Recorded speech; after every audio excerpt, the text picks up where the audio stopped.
Hello students. आज मैं उन स्टूडेंट्स को एड्रेस कर रहा हूं या वीडियो उन स्टूडेंट्स के लिए है जो नीट की तैयारी बड़ा सीरियसली कर रहे हैं और उनके एग्जाम में लगभग 2 महीने बचे हैं। वो क्या करें, कैसे तैयारी करें? तो सबसे बेस्ट तरीका होता है टेस्ट सीरीज ज्वाइन कर लो। और इसीलिए मैंने एक टेस्ट सीरीज लॉन्च किया है जिसका नाम है पेस 21। बट ये टेस्ट सीरीज आपको आपके मुकाम तक कैसे पहुंचना है उसको स्टेप बाइज समझाएगा भी, सिखाएगा भी, ट्रेन भी करेगा। क्योंकि इसका गोल बहुत सिंपल है, बहुत सिंपल है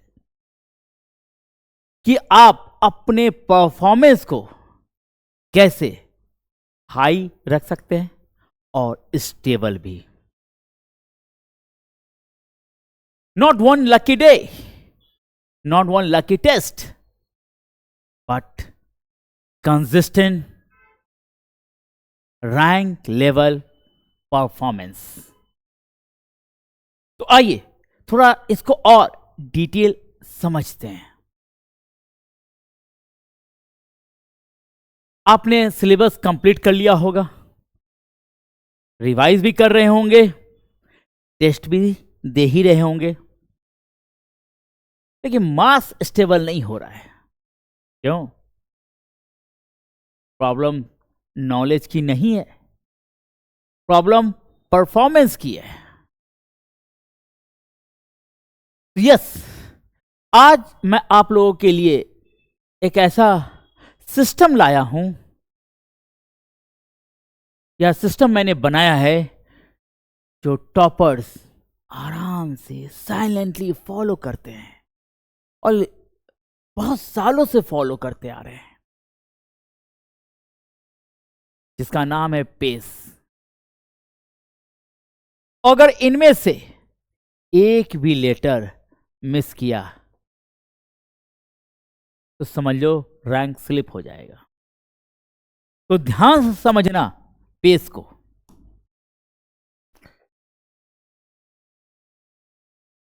लास्ट मोमेंट में, मतलब अब 2 महीना बचे हैं, बच्चे बड़े परेशान होते हैं, दिमाग झकझोरता रहता है।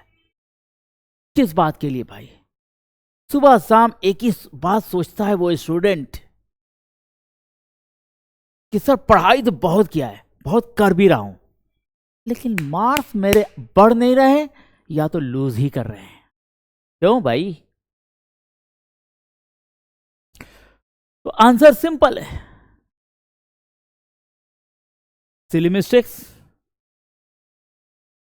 या तो आप पैनिक कर जाते हैं, घबरा गए, या तो निगेटिव मार्क कर दिया आपने, या फिर पहला 90 क्वेश्चन और लास्ट में तो खूब टाइम दिया और लास्ट में टाइम खत्म। सर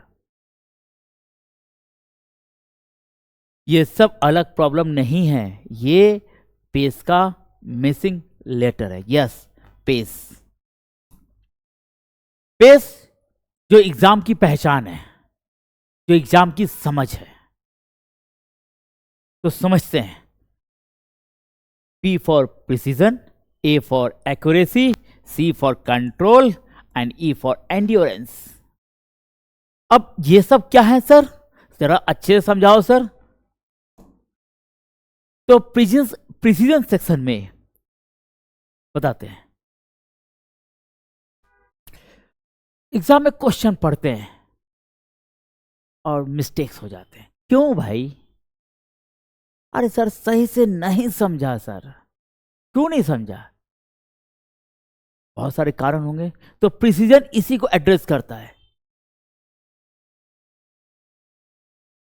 क्वेश्चन को एग्जैक्टली समझ, जैसा क्वेश्चन है वैसे ही समझो, इसी के लिए ट्रेनिंग देता हूं। क्वेश्चन में कभी कभी लिखा होता है which of the following is incorrect statement या नॉट करेक्ट आप क्या करते हो, खटाक करेक्ट, और आगे बढ़ जाते हैं, मार्क्स लूज कर दिए, और इसको आप नाम देते हैं सिली मिस्टेक्स। बट समझिए, इसमें कॉन्सेप्ट की कोई कमी नहीं थी, आपका प्रिसीजन वीक था, आपने प्रिसीजन के लिए ट्रेनिंग नहीं ली, क्योंकि नॉलेज होने के बाद भी भाई जो गलती होता है ना, उसी को प्रिसीजन कहते हैं, राइट। अब आते हैं एक्यूरेसी पे।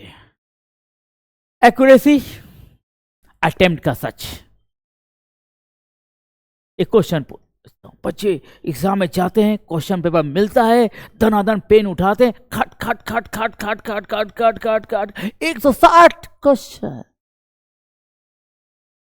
जब वापस आते हैं, एग्जाम हॉल से बाहर निकलते हैं, घर आते हैं, मोबाइल से चेक करते हैं अपना आंसर, 40 गलत। अब हो गया ना कबाड़ा।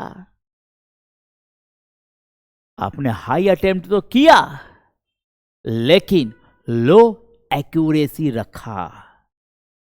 और मैं कहता हूं हाई अटेम्प्ट लो एक्यूरेसी, आपने आपको डैमेज कर लिया, सेल्फ डैमेज। और balanced attempt high accuracy rank का ग्रोथ देगा सर, रैंक ग्रोथ देंगे। तो अटेम्प्ट बढ़ाना इंपॉर्टेंट नहीं है, करेक्ट बढ़ाना इंपॉर्टेंट है। इसी को मैं एक्यूरेसी कहता हूं, अटेम्प्ट का सच। Third section control section. 2025 paper बहुत टफ आया सर, सब घबरा गए, 2 क्वेश्चन के बाद दिमाग खराब कि 2 लगातार क्वेश्चन नहीं बना, मन घबराने लगा, टाइम इनका वेस्ट होने लगा। तो बहुत सारे लोग पैनिक कर गए, कोई ओवर थिंकिंग में चला गया, पता नहीं क्या क्या सोचने लग गया होगा एग्जाम से दौरान ही। किसी का हार्ट पंप करने लगा, फास्ट हो गया, धन धन धन धन। अब क्या होगा? देखो भाई, जब पेपर टफ आता है ना, जब क्वेश्चन पढ़ने के बाद कुछ समझ में नहीं आता, तो माइंड रिस्पॉन्ड करता है ब्लॉक, ना उसने ब्लॉक कर दिया, अब आप कुछ भी करो होता नहीं है कुछ।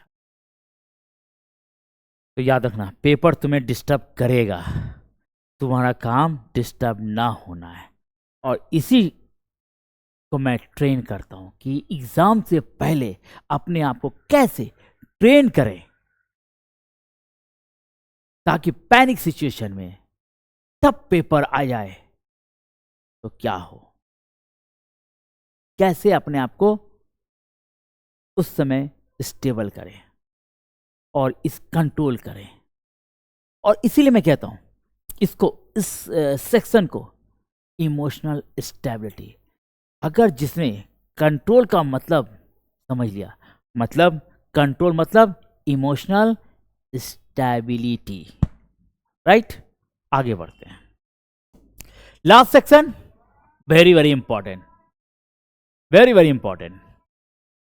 पेपर मिलता है, स्टूडेंट्स क्वेश्चंस बनाते हैं, लेकिन जरा गौर से उसके पैटर्न को समझिएगा, उसके एनर्जी लेवल को समझिएगा, उसके माइंड सेट को समझिएगा, उसके फोकस के टाइमिंग को समझिएगा। पहला 90 क्वेश्चन नीट में भाई साहब पूरा स्टेबल है, माइंड बिल्कुल काम कर रहा है, एकदम हाई एनर्जी लेवल है। और लास्ट 40 क्वेश्चन, आहा सर कुछ दिख ही नहीं रहा, समझ में नहीं आ रहा है, वो वहीं पर वो धराशायी हो रहे हैं, उनका काम बिगड़ गया वही लास्ट 40 क्वेश्चन में, सपने चूर हो गए। तो ध्यान रहे, सिलेक्शन एग्जाम में जो सिलेक्शन होता है नॉलेज से नहीं, स्टैमिना से होता है। जैसा पहला घंटा वैसा ही दूसरे घंटे, तीसरे घंटे, यानी तीनों घंटे जो एग्जाम के बीतते हैं, आपकी ट्रेनिंग ऐसी होनी चाहिए कि तीनों में एनर्जी लेवल सेम रहे।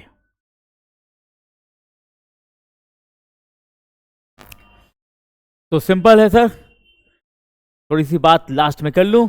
अगर प्रिसीजन नहीं तो सिली मिस्टेक्स, समझ लेना इस बात को, शॉर्ट में समझा रहा हूं पूरे नट सेल में। अभी जो मैंने कहा, अगर एक्यूरेसी नहीं तो नेगेटिव मार्क्स, अगर कंट्रोल नहीं तो पैनिक हो गए, और अगर एंड्योरेंस नहीं तो लास्ट सेक्शन में कोलैप्स कर जाओगे। इसलिए जहां भी टेस्ट सीरीज ज्वाइन कर रहे हैं या मेरा टेस्ट सीरीज ज्वाइन कर रहे हैं, तो पेस को ना भूलें, पेस का पेस बनाएं, और इन सब को समझते हुए अपने माइंड को ट्रेन करें for high performance and stable performance, ताकि आपका परफॉर्मेंस बिल्कुल रैंक लेवल जैसी हो। Thank you so much.